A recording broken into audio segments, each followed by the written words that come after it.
Hello viewers, welcome to the channel. In today's video, we are going to talk about the connection setup of Supabase to n8n.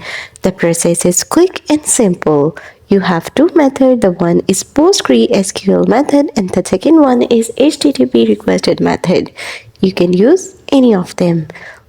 For PostgreSQL method, you have to go to Supabase. In here, you have to select their settings that will appear as gear icon. Then in settings, go to database. In the database, you will see host, DB name, user and password. Just copy them and go to n8n. Add a PostgreSQL node to your workflow and enter the credential you just copied. You can test with a simple SQL query. Now, the other method is HTTP request method. For this, you also have to be in Supabase and select settings and then go to API. Then copy API URL and add an API key provided here. Then move to n8n and add an HTTP request node.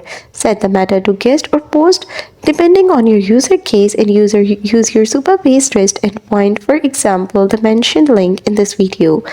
Add these headers. You can use API key, authorization and content type. And that's all. That's how you will be able to do it. Thanks for watching. Don't forget to like and subscribe.